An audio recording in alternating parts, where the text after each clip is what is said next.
एक स्थान पर एक ब्राह्मण और उसकी पत्नी बड़े प्रेम से रहते थे, किंतु ब्राह्मणी का व्यवहार ब्राह्मण के कुटुंबियों से अच्छा नहीं था।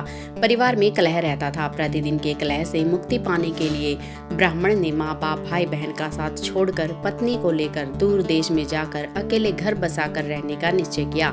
यात्रा लंबी थी। जंगल में पहुंचने पर ब्राह्मणी को बहुत प्यास लगी। ब्राह्मण पानी लेने गया। पानी दूर था, देर लग गई। पानी लेकर वापस आया तो ब्राह्मणी को मरी पाया। ब्राह्मण बहुत व्याकुल होकर भगवान से प्रार्थना करने लगा। उसी समय आकाशवाणी हुई कि ब्राह्मण, यदि तू अपने प्राणों का आधा भाग इसे देना स्वीकार करे तो ब्राह्मणी जीवित हो जाएगी। ब्राह्मण ने यह स्वीकार कर लिया। ब्राह्मणी फिर जीवित हो गई। दोनों ने यात्रा शुरू कर दी।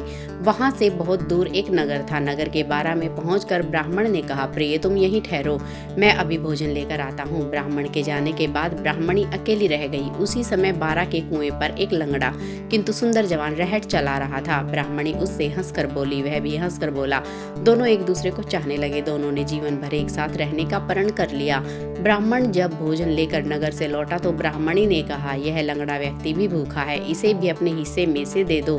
जब वहां से आगे प्रस्थान करने लगे तो ब्राह्मणी ने ब्राह्मण से अनुरोध किया कि इस लंगड़े व्यक्ति को भी साथ ले लो, रास्ता अच्छा कट जाएगा। तुम जब कहीं जाते हो तो मैं अकेली रह जाती हूँ, बात करने को भी कोई नहीं होता, इसके साथ रहने से कोई बात करने वाला तो रहेगा। ब्राह्मण ने कहा, हमें अपना भार उठाना ही कठिन हो रहा है, इस लंगड़े का भार कैसे उठाएंगे। ब्राह्मणी ने कहा, हम इसे पिटारे में रख लेंगे। ब्राह्मण को पत्नी की बात माननी पड़ी। कुछ दूर जाकर ब्राह्मणी और लंगड़े ने मिलकर ब्राह्मण को धोखे से कुएं में धकेल दिया। उसे मरा समझकर वे दोनों आगे बढ़े। नगर की सीमा पर राज्य कर वसूल करने की चौकी थी। राजपुरुषों ने ब्राह्मणी के पटारी को जबरदस्ती उसके हाथ से छीन कर खोला तो उसमें वह लंगड़ा छिपा था। यह बात राज दरबार तक पहुंची।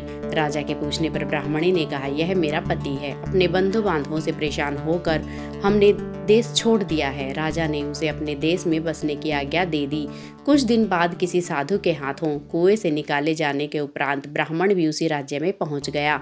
ब्राह्मणी ने जब उसे वहां देखा तो राजा से कहा कि यह मेरे पति का पुराना वैरी है, इसे यहाँ से निकाल दिया जाए या मरवा दिया जाए। राजा ने उसके वध की आज्ञा दे दी। ब्राह्मण ने आज्ञा सुनकर कहा, देव, इस स्त्री ने मेरा कुछ लिया हुआ है, वह मुझे दिलवा दिया जाए। राजा ने ब्राह्मणी को कहा, देवी, तूने इसका जो कुछ लिया है सब दे दो। ब्राह्मणी बोली, मैंने कुछ भी नहीं लिया है। ब्राह्मण ने याद दिलाया कि तूने मेरे प्राणों का आधा भाग लिया हुआ है, सभी देवता इसके साक्षी हैं। ब्राह्मणी ने देवताओं के भय से वह भाग वापस करने का वचन दे दिया, किंतु वचन देने के साथ ही वह मर गई। ब्राह्मण ने सारा वृतांत राजा को सुना दिया। कहानी की सीख, हर व्यक्ति को अपने गलत कर्मों का फल भोगना ही पड़ता है। दोस्तों, आपका हमारे चैनल पर आने के लिए धन्यवाद, और अगर आप हमारे चैनल पर नए हैं तो हमारे चैनल को सब्सक्राइब ज़रूर कर लें ताकि हमारी हर कहानी आप तक पहुंच सके।